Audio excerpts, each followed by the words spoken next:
Chatting with Superstar Athlete of the Week, April Hill, soccer player from Petersfield, England, had the winning goal against Houston Victoria. And April, tell us about that sequence. In the 79th minute against Houston Victoria, you had the winning goal. So what went into the sequence that led up to that? So I came on in the 65th minute, I think, and I knew I needed to bring some energy off the bench. We were like dying out a little bit, I guess. I missed a chance in like the 70th minute. I think one of our players, McLean, she took a shot, it bounced off the post, and I just wasn't there ready for it. So I knew if another chance came, I had to like get to it, and so I held my run, and then McLean flicked it, and it just fell perfectly at my feet from like 2 yards out. So it was great. It was one of my highlights of my OCU career, for sure. Yeah. What skills have you developed that have made you become an effective goal scorer? I'm very good at holding the ball up and playing it wide and then getting into the box. I'm kind of like inside the box player, like majority of my goals are scored in the box. So I try to utilize that. I'm not the fastest, I'm not the like most fittest, so I have to play to my strengths. So I like using my head a lot, which puts me above the competition because not a lot of female athletes like to head the ball. And then I can use both of my feet to shoot, so it's quite helpful. You're one of 3 international players on the women's soccer team. What kind of bond have you 3 developed being the players who don't come from this country, kind of having to adjust to that? Yeah, I mean, we definitely all help each other out with like all the international struggles. And we're all like each other's family, I guess, because none of us are here. Me and Millie are both from England, so we both have the same play style. And then we're also roommates, so that helps with our connection on the field because we play quite close positions. And then I've played with Sophia since we were freshmen at Rose State, so we've developed quite a good connection on the field too. It's just nice to have people that are in similar situations to you that you can rely on. What was it that brought you here to OCU? So when I originally trialed here on my visit, the girls were all just really nice. And like I went to a few places, and there was a program in Kansas that I liked a little bit more than here, but like the girls honestly just won it over for me. Everyone was so welcoming, and like they just made it feel like a great place to be. And I also heard that getting a degree from here is like very highly regarded, and school is very important to me, so that was another bonus. You mentioned playing at Rose State. How did your experience playing at Rose State help you translate to the game here at OCU? I think playing at a JUCO definitely helped. Like you kind of get dropped in the deep end as an international student because everything here is completely different to at home. Like you volunteer to play in the sports at home, you don't get paid to do it. So it was nice to like understand the collegiate athletics here before like getting thrown more in the deep end. The SAC is way more competitive than JUCO level, I think. And so it was nice to like be there, understand it all, build my confidence. I was an MVP All-American there, so it helped when I came here to help me be able to compete in this. We have a very competitive conference, so it helped me. What are you studying at OCU? Psychology. What kind of career plans do you have for yourself after college? I want to go into sports psychology or neuropsychology, which is why I double minored in exercise science and criminology. But I have no plans right now. I just signed my semi-pro contract back home, so I'll be playing when I go home, and then I'm also going back to school to get my master's, probably in sports psychology or neuropsychology. Also understand you're responsible for the team's social media accounts. You've been having fun with that. How did that come about, and what do you enjoy about that? So when I got here in 2020, nobody had run the Instagram since 2018, and I didn't like that. I think it's a great way to like recruit players. Like a lot of young people nowadays are on Instagram and stuff, so I think it's great for that. And also like my family and Sophia's and Millie's, they're not here to watch the games, so it's nice to have updates on social media that they can follow. And I think the girls like to see themselves in there too. Like it's nice to have yourself and like share it and stuff. So yeah, I just wanted to bring it back so it could like bring a little bit more to the team and help Billy out with finding some girls, I guess. All right, that's April Hill. We'll talk to her coach coming up next on the OCU Athletics Update.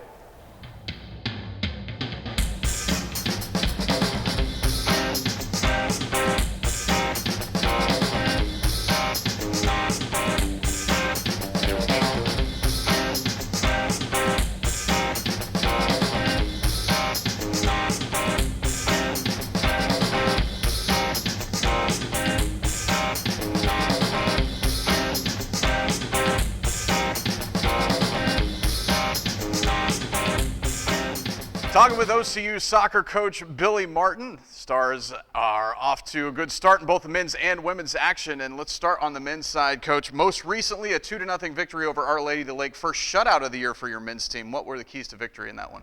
I think finally just total concentration. I think we played really well, but yeah, that was me and the coaching staff trying to get that first clean sheet because we've scored the goals, but the goals we have conceded just were mistakes by us. It wasn't teams that, were doing something that caused us a problem. We were kind of causing our own problem, so we worked on that, and the boys really took it to heart to go, be the Texas on the road, 2 difficult games, and get out of there with a shutout. So it was a good way to be building to get ready for conference.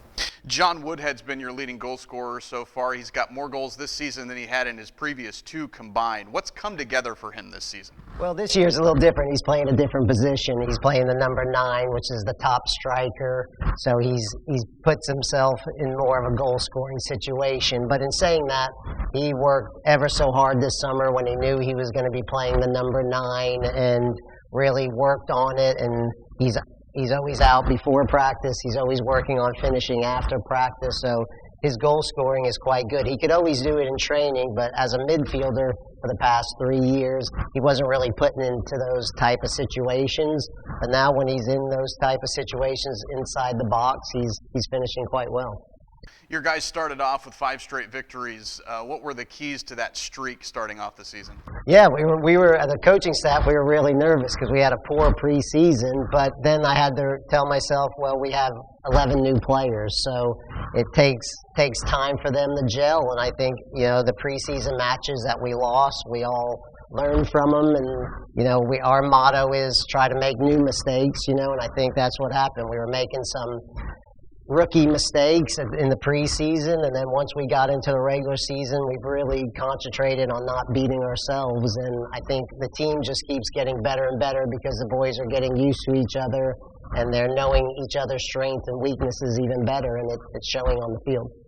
On the women's side, you guys settled for a tie against Our Lady of the Lake, but got a late goal to get the win over Houston Victoria. How did you feel about that Texas trip? Yeah, whenever you can go on the road against 2 difficult opponents and come out with a winner tie, it's a success. We were a little upset with the draw because we were winning 2-0 at halftime, and the other team changed their formation, and it kind of took us a little bit. But then we had chances to win that game, and for me, I would say we probably should have won it.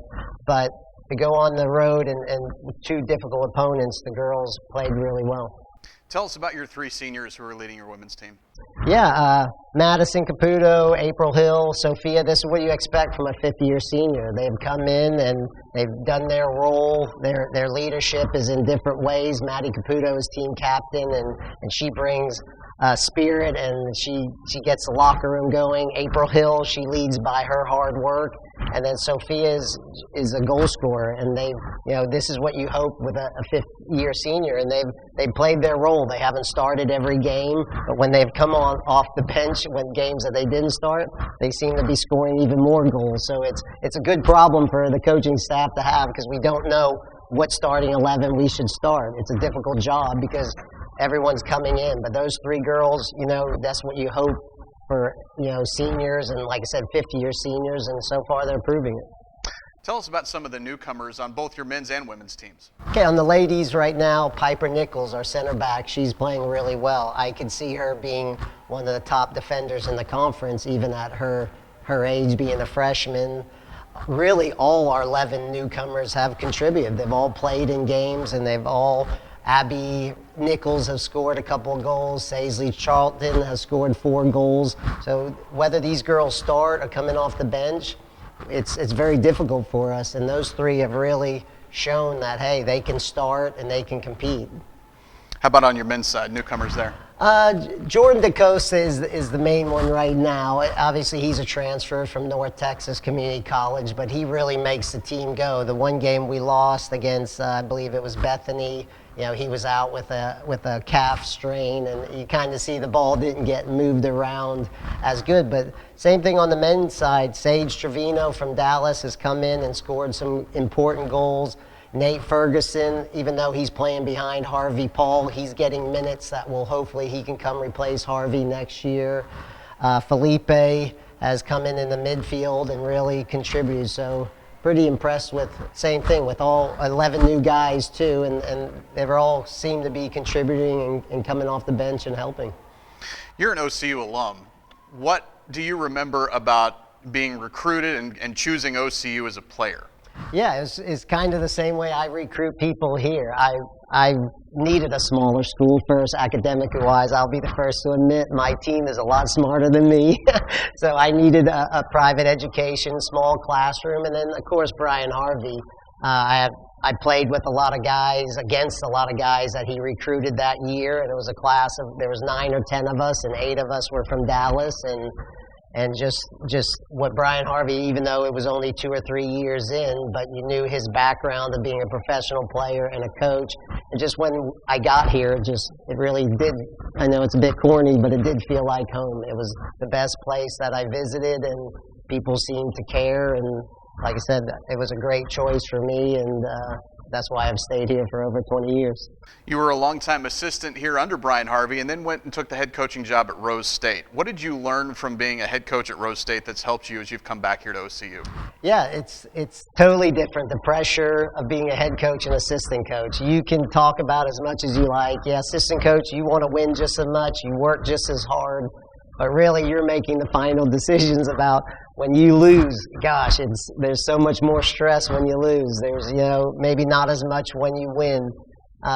But all those things Brian Harvey set me up for. He didn't just say, hey, you pick up cones and grab the balls and help a little bit. I had my hands on everything, the finances, the budget, the recruiting. So he made it easy for me. I don't want to say it's easy. It wasn't easy at Rose State, but the people at Rose State were brilliant. The president was really supportive, Dr. Webb. The athletic directors were great. I loved it there. I would have only left there to come here. And I told them when I first got the job, I'm leaving if OCU calls me, because that's how passionate I am. But Rose State set me up to where I am today. And like I said, yeah, you kind of have to be. Coach Harvey always said, you got to go somewhere and coach. And he tried to push me out the door, but, that was for the right reasons, because he knew he wanted me to come back. So what's it been like coming back and being the head coach here at OCU? It's been great. I mean, it's great. I mean, obviously there's different challenges now. Of course, my first week on the job, COVID came and all the players went home. So it's been a little bit of adjusting, and, a big loss for me was losing Nathan Dahl, who, it was great for him and his family. Moving to Tulsa was the right choice, but for me, it was bad because I love Nate. Nate's as passionate as me, and really it was me, Coach Harvey, and Nate were really the only 3 full-time coaches here. So it was a big loss, and that was getting a little adjusted. Our 2 new coaches, Michael Turner and Abu Diallo, have been brilliant this year, and they're great. But, that kind of transition into COVID and the playing in the spring kind of threw a loop in it. But it's just great to be back and hearing from alumni, and, this has always been my home. All right, that's OCU soccer coach Billy Martin. You can follow the Stars on OCUsports.com.